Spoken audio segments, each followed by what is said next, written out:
Hello, everyone. Welcome to the Dudeist Journey podcast with your host, the Reverend Philip K. That's me. And before we get started, I'd like to remind everyone that Dudeism is technically a philosophy. It's not a religion, even though we are trying to go for that tax write off religious status. I'm here with my home rolled hemp cigarettes. I'm trying these papers. I'm trying to roll. I'm doing terrible. You would think someone by now, after like a year, I can't even say year. It's been years, and I still don't properly roll. It's kind of hilarious. I know I'm not doing this right. But hello and welcome, and thanks for tuning in. Today, our topic is depression, which is something so many of us are dealing with. I know I am. So, yeah, let me just go and get you caught up on what I've been up to. If you listen to the past couple episodes, then you know that my wife of 22 years passed away from cancer a couple weeks before Christmas. It's been tough. It's been hard. I've been dealing with the grief, and which is what I talked about on the last episode. And one of the topics in there was about knowing the difference between grief and depression. And I thought, why don't we dive into depression? Because I was diagnosed with depression when I was like 11 years old. So I've been dealing with this shit for a long time. And sometimes it's nice to just be able to kind of sit down and go over and talk about it plainly, because this was like the early 90s. So, if you were depressed, you were crazy. People like Kurt Cobain and stuff brought more of a light to it and more understanding, but there's still a lot of phobias and stereotypes that surround depression. So what's been going on with me? Well, as I said, my wife passed away, so I've been having to go through her belongings, which hasn't been easy, because what do you keep? What do you throw away? Everything is a reminder of her. Everything is like a piece of her, so you feel guilty throwing it away, but at the same time, there's no point keeping it, especially if it's not going to be used. You might as well donate it to somewhere where someone can buy it and someone can use it, because that makes way more sense. just saying. So I know it's been tough for my kids a little bit, having to donate like her clothes and things and some older stuff. Some stuff they've kept. I have two daughters, so I've always let them have first pick if they want to keep anything, and they've kept some things, and then I've kept some things. I've got like a whole drawer filled with um, memories and pieces of her. Still got the urn near the mantle with a 3D cube picture of her and a cross and an angel and just a couple little mementos.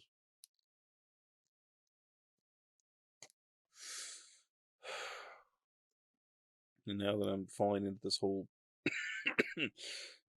single parent type deal, it's been tough. It has not been easy, because like it's like the moment you change your status or tell anyone online, suddenly you're getting bombarded with ads. So I've been getting bombarded with with like dating apps, and they're just like, it's cookie crazy. Somebody I never heard of, Snuggly or Stir, all kinds of stuff. It's just crazy. I don't fully get it, man. I don't fully. I'm not into the online dating. Okay, the last time I was on the dating scene, it was 1995. All right, I don't know what I'm doing. I don't know where to go. I don't want to go on Tinder and stuff. Oh, my book dropped. Sorry. I'm in kind of a cramped space here because I'm recording. My recording studio, my recording booth, is the closet in my master bedroom, because it's a confined space. I was using it for storage, but I put a desk in here, and I've been able to do the whole setup through it. Okay, anyway,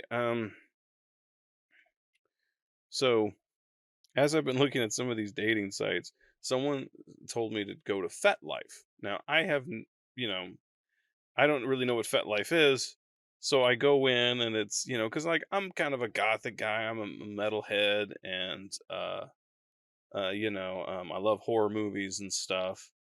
And so I go into FetLife thinking I'm going to find other cosplayers because I'm a cosplayer. So I'm thinking I'll find some other, cosplayer folk out there. Um, but it's funny because like I wasn't sure what to expect, and then they have like this questionnaire that you fill out so people can get to know you. The format and feeling of it is very much MySpace, if anyone out there remembers MySpace. But they were filling I was filling out this questionnaire. It was like, "Do you like to be spanked?" And I'm like, "What? What kind of dating site is this?" And then the second question was do you spank others? I'm like, "Well, I'm a parent. I've spanked my kids a couple times, so I guess that's yes." You know, I wasn't sure how to take the questions. I'm very analytical. One question was, "Do you like to dominate others?" And I'm like, "At Mario Kart? Because I'll whoop your ass on some Mario Kart, buddy."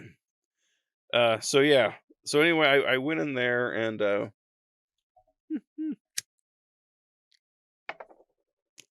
got a profile on FetLife, and I went to like the seeking dating group sites, where people post. And I gotta tell you, oh my god, so many penises. Holy Jesus! It's like every guy on FetLife, his profile pic is a dick pic. So many penises. God, I felt like a woman on the internet. It was crazy. And then whenever there is a woman that posts, they're either like they're too far, or they just want a certain thing. And then there's also like a portion, quite a few of them were like in their 20s, and I'm like, dude, I'm 42. Sorry, I'm not. I'm not going down that route on the. I'm not so much looking for a one night stand. I'm trying to find a partner who doesn't mind being stepmom to two nerdy goth kids. Because that's pretty much what my kids are going to become, as far as I'm concerned at this point. I'm just saying, it's like my oldest likes to wear all black clothes, loves horror films and all that stuff. She loves Pokemon and other things. But I'm just saying, I'm looking at the future and I'm seeing a nerdy goth kid. I'm just calling it. Ugh. So yeah, so I deleted my FetLife account. I was like, this isn't gonna work. I don't know. Maybe I'll meet someone the old-fashioned way. At like a bookstore or Comic-Con or something. I will admit it is difficult because I don't really go out. We're all kind of homebodies here. One thing I've done on my little adventure is I'm trying to get merch. You may not be able to see this, so we'll try to hold it up. But this is a Dudeism mug I got, the Dudeist Journey mug I got made.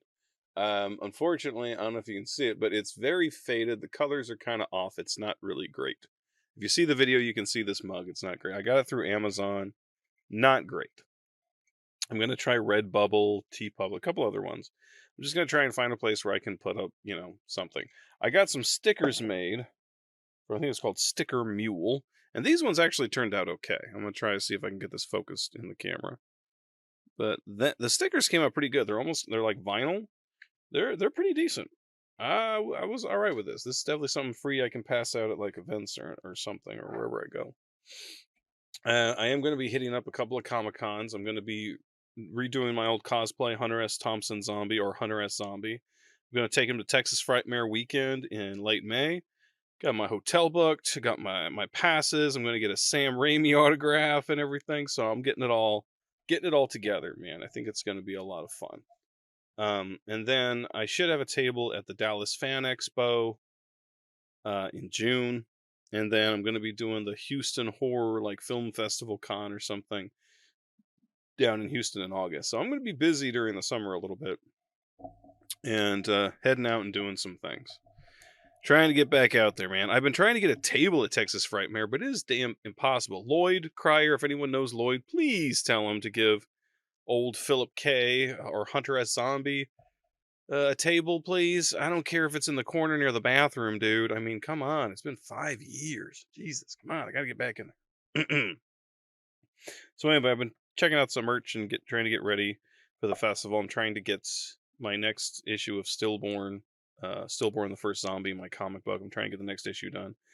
I'm thinking of hiring Terry Parr, who's a comic book artist with Antarctica. He does Ninja High School and a few others, and so he's with Show Enough. He's worked with Show Enough Studios. That's his place. So I'm trying to yeah, I'm trying to just keep the ball rolling, doing projects, redecorating my room, turning it into a goth heavy metal dungeon slash bat cave.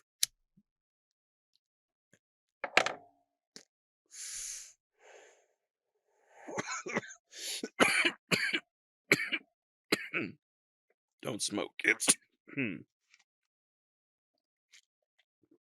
Got up my first bookshelf today. I'm pretty proud of it. But I'm putting like a lip on the bookshelves so that way the books don't easily fall over. It's always a constant paranoia of mine is that, gonna have some kind of earthquake or some kind of rumbling and it's just gonna shake and fall. Which reminds me, it's another thing that happened. A bad storm hit me. I'm out in the country, so I don't have a brick wall surrounding my neighborhood or anything like that. So we got hit with a storm.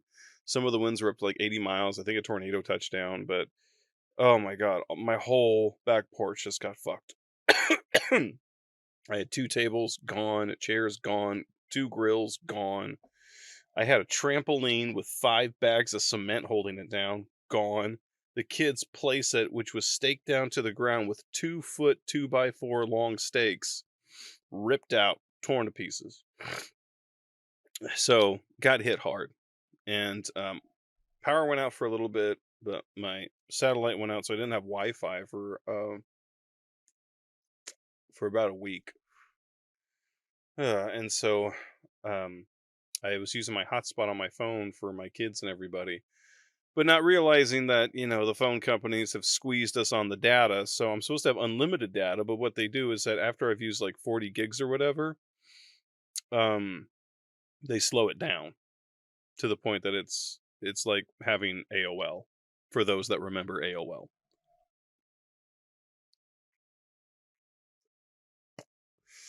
Ugh. So we're picking up the pieces from that. I'm dealing with the insurance and the adjuster and all that, and we're getting it all taken care of. I got lost some shingles. My neighbors, like they got shoo. Some of my neighbors down the street got it worse, man. They got roof got ripped up and water damage and inside the house and all kinds of shit.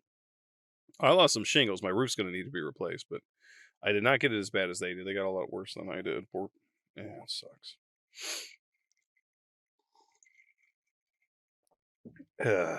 So yeah. Other than that, still not sleeping, and and one positive kind of thing that did happen was I got interviewed by the UK by this guy named Scott for Yahoo Entertainment about Dudeism. I'll put the link in the description. So that way they just asked me some questions. He wasn't able, of course, able to put everything I put in, but it'll give you an idea about Dudeism, where we're at, what we're doing, what's going on, and what we're trying to do here. I mean, I myself think that like a lot of people out there, they miss that sense of community, and they want to talk about things spiritually. It's funny. The place that I typically will talk the most about spirituality or any kind of theology or philosophy is at Comic-Con. So many, because it's such an open-minded place, and it's a social event for the antisocial. So a lot of people that have been shunned by major religions, they find a peace at Comic-Con because a lot of us are very open-minded, and you have people of all different types of beliefs and all different walks of life. So you're able to go there and have a conversation without someone freaking out. Some people get a little like people who are just so anti-religious they don't even want to talk about it. But there's folks out there that do want to talk about it, and they don't have anyone to talk to because they lost faith in their church. I know I lost faith in mine. I was a Catholic. I went to church twice a week. I was all devout. All my birthday money and Christmas money I gave to the church. And then I found out they were using that money to hide and protect pedophiles. And yeah, I was kind of done at that point. And I was a teenager, but my dad was real hardcore religious and was like, you're going to be Catholic or I'm kicking you out of the house. And so I still went to church and I still did everything I was supposed to do. But when it came to actually becoming a member and being quote unquote confirmed in the church.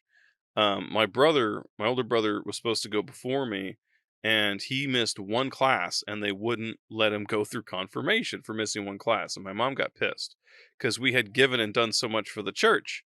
So my mom was like, if any of you kids don't want to be confirmed, that's okay. I'm fine with it because I'm done with this shit. And my mom also later confessed and told me that she didn't want to have more children. And because of that, the priest ridiculed her for not wanting to get pregnant again because my mom gave birth to 6 kids. She's like, the doctors have told me if I have another child, I could die. I don't think this is right. But the church was very punishing towards her. You believe that shit? I do, because I was there. But this is why a lot of folks,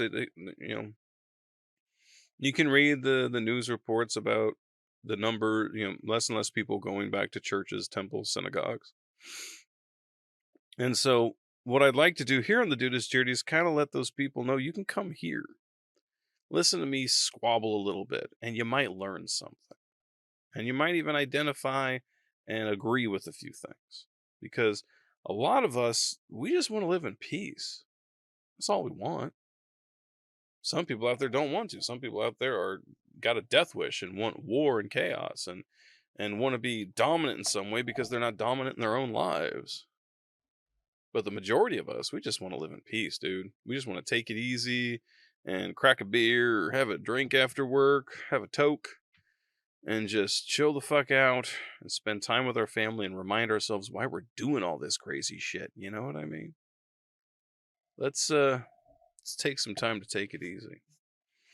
Now, let's get back to today's topic, which is depression, which is something we all deal with. Now, when it comes to Dudeism on depression, we're usually just like, hey man, this is going to happen, but you take it easy, you ride it through, and you'll ride the wave and find a better place. Buddhists will tell you to meditate. Christians will tell you to pray. Depending on what your theology is. And so, what I've decided to understand depression, to dive into it, I went to modern psychiatry because I rely on science.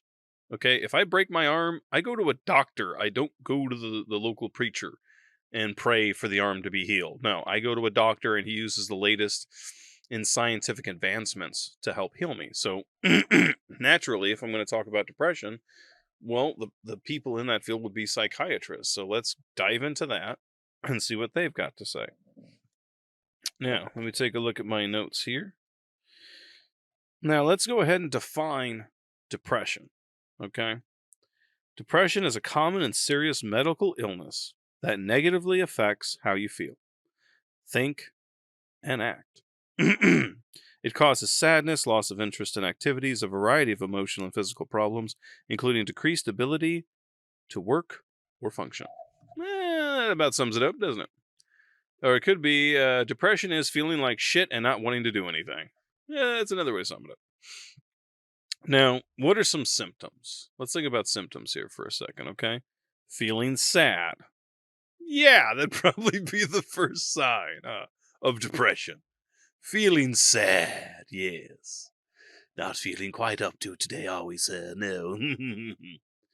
Another one, change in appetite. Now, either you're eating more or you're eating less. But the point is that you're not on your normal diet. You've changed it in some way. You have trouble sleeping, loss of energy. Yeah, check. The inability to sit still, you pace around, you wring your hands. Check. Feeling worthless or guilty. Double check.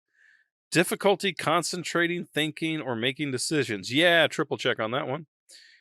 Thoughts of death or suicide. Not so much suicide or anything, or thoughts of dying. But I do feel like I've been arguing with death a lot, if that makes any sense. Basically, I'm just talking to myself. And just so you know, depression affects 1 in 15 adults. 1 in 15. That's yearly. If you go by month, lifetime, it's 1 in 6. So, yeah. Now, in the last episode, I talked about the differences between grief and depression, and I want to kind of go over them again here because I do believe that it's important. Because while I'm feeling I'm checking the boxes on a lot of these symptoms, but a lot of these symptoms are also when you suffer from grief. And that's technically what I'm dealing with. I'm dealing with the loss of my wife, who I fell in love with at 16, I married at 19, and unfortunately had to bury at 42.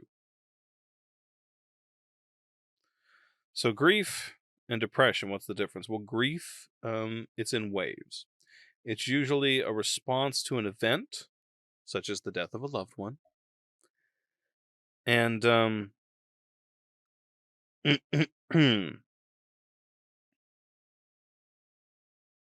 so it's but with depression, once again, it's consistent. And I will admit that the grief is in waves. I mean, there are times when I laugh. I'm trying to watch funny movies and stand up. I'm going out and trying to have fun with my kids. Bought myself a couple of presents. I got some lightsabers. Uh, I still haven't bought like a big gift. Like everything I bought myself is under $200. I bought myself a couple of books. I bought myself a couple of tools. But nothing major, nothing too big. I was thinking about buying a motorcycle, but a buddy of mine, a friend, she needed. They were having trouble paying for school, so I just gave the money to them instead. It felt like it was going to a better cause. I did want to buy my own proton pack. I was thinking about going to Ben of Kent and getting the shell and everything and all that good stuff. But I don't know. I'm still debating it, because it's like $1,000, and I'm like, yeah, I could do a lot with 1,000. You know what I mean? So I'm trying to keep it, where it's at. So now let's talk about risk factors with depression. What are some risks that come with depression? First of all, it can affect the biochemistry of your brain. It's to where you're not working right. Like I said, you've lost interest in things. Like, let's say you used to be a runner or you used to paint every day and now you're not. Me, I'm a writer and I usually write every day, but I haven't been writing lately. I should have been writing a lot more than I have been. I'm trying to finish this novel. I'm trying to get some freelance work, which means I need to write, but I haven't been. I've just been. I mean, don't get me wrong. I mean, I've had to do 3 funerals. I've had to travel. I've had to uh, change all the accounts. I still have accounts I have to change. So I'm juggling with a lot right now at the moment. But everything's starting to settle, and I think by the end of this month I should have everything handled. And on top of it all off, I got to do my taxes. Yay, tax man! Now here's some other risk factors in depression: genetics. So if your father had depression, or maybe a family member had depression, there's a good chance you will too. And yeah, it's in my family tree. Personality. Perhaps you're in a high stress job and you have low self esteem. This is another risk. You're not, you're constantly hard on yourself. You're not giving yourself a break. You're not giving yourself any time or kind of respect, or, just letting yourself, ease up a little bit. You're not perfect. You're human. You're not a machine. Remember that. Okay. The other thing is the environment often. That's a risk factor. If you're in a neglectful and abusive relationship, if you're broke, if you're in a violent relationship, that's going to increase the possibility of you gaining depression too. So if you've got all of these, damn, you're screwed, brother. Just like me. Welcome to the party, pal.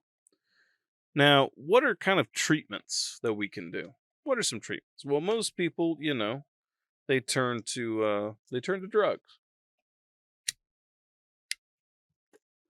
And I'm just talking about weed or cocaine or heroin. I'm also talking about Zoloft and other types of drugs that are used for depression. There's also therapy. Talking to someone is good. I think that when you talk with friends, a word of advice just for me: if you're talking with friends, let them know, hey, I just need to vent. I'm not looking for a solution. I just need to vent.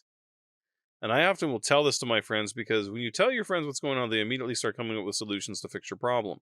Sometimes you just want to vent. You know what I mean, dude? You just want to let it out and just because even, whether you're a Dudeist, Buddhist, Christian, Jewish, or whatever, what have you, man, um, you're gonna get angry sometimes. You're gonna get frustrated. It's gonna happen. And sometimes you're just going through a lot of shit and you just want to vent to somebody. And honestly, that's why therapy exists because some of us couldn't find someone that we could trust or were too embarrassed to talk to, and so we had to pay a stranger, you know? Don't get me wrong, it's okay, yeah, I'm not rolling too well here. Once again, it's a stranger that, um is qualified and understands probably your situation more than you do.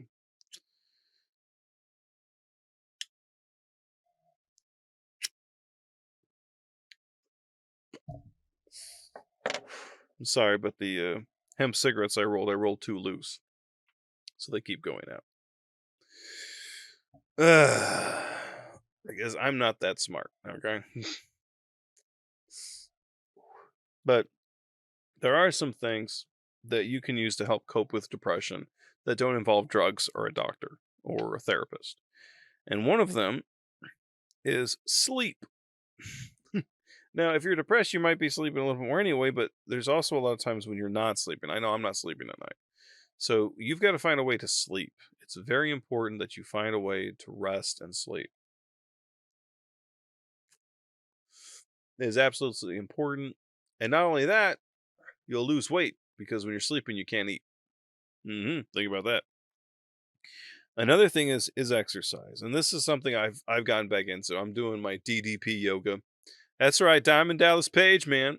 Of course, when I bought the program, it was YRG, yoga for the regular guy. But they changed it over time. But I'm doing that. Lost a few pounds. I'm eating healthier. I'm getting there, man. I'm getting there. It's taking time, but I'm getting there. And of course, right when I do this is when all the friggin' Girl Scouts start selling cookies. Because don't get me wrong, man. I will go to a Girl Scout table and I will slap $100 on the table. Get my fill of those thin mints. Oh, now. Which leads to another thing about how to help cure depression. Eat a healthy diet, man. Eat the fucking fruits and vegetables, please. Eat the goddamn fruits and vegetables, okay? Your stomach's gonna be better. Your health's gonna be better. You're not gonna gain any weight. Eat the goddamn vegetables, okay? Please. Please. Eat the fucking vegetables and fruit, alright? And I guarantee you, when you quit eating the crap and you eat the fruits and vegetables, they're gonna taste better. Alright? The fruit's gonna be sweeter because you're not sucking down on all that goddamn artificial sugar. Please eat the fruits and vegetables. Please. I'm fucking begging you here. Oh, and on top of that, try to avoid alcohol because it's a depressant.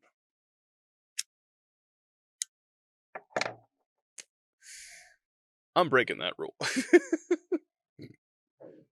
I got me some Johnny Walker right here in the old cup. A little bit of Grandpa's moonshine.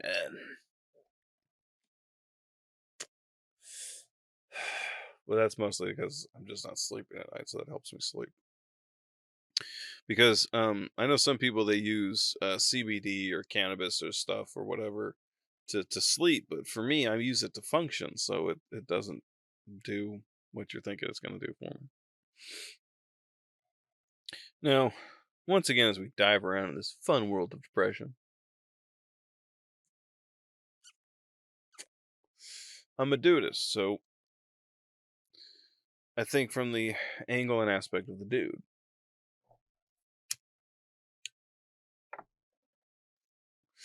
Which, by the way, we had the holiday recently on,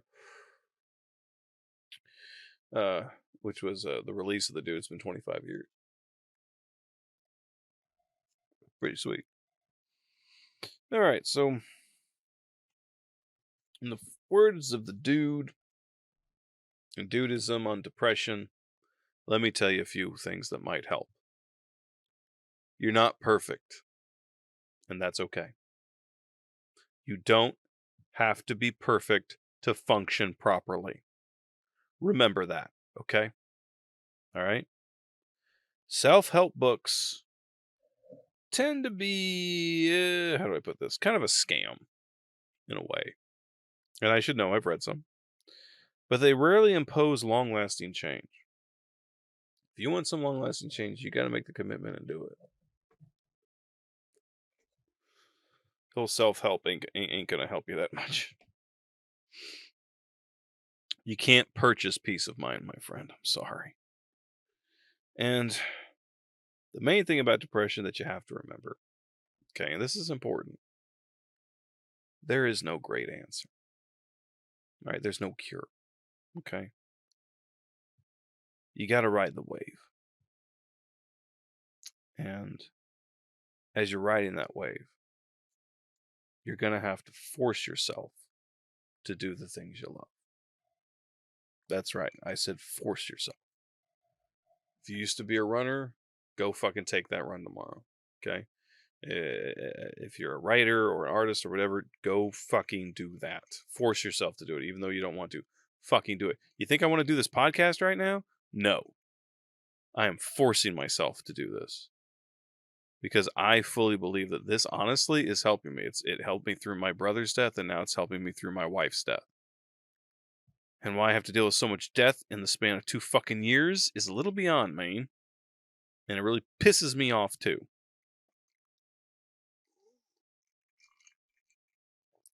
Ugh. But hey, man. Sometimes you roll strikes and sometimes you roll gutters. But you keep playing. And so that's what I gotta do. And like I said, you know, I'm a dad, man. I'm in a whole different category here on this whole fucking thing. Yeah. One of these days I'll have my mic at the perfect adjustment, but I don't know what that is yet. I'll get there one day. I'll get there. One day. Oh. But now that I've said a few things about what some of the risk factors are for getting depression, and I've talked about some of the symptoms, and I talked about some of the ways to fight it and cure it, why don't you go ahead and we're going to take 5 minutes of silence, man. Just 5 minutes to just be quiet and kind of soak all this information in and see how it relates to us, how we can use it, maybe see where we're at, or maybe even find out maybe how we can help someone we know who's dealing with depression. Okay. And we're going to go ahead and we're going to start that 5 minutes right now.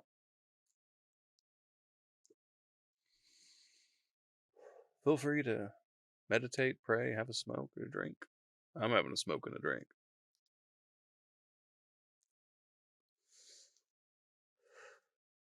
Yeah, shit, I didn't roll this one right either. Damn it.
That's time, man.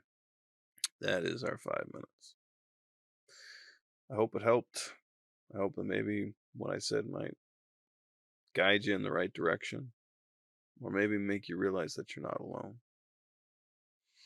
And hey, if you feel like discussing philosophy, come out to the Dallas Fan Expo in June. Find my table. I don't even know where I'm at yet.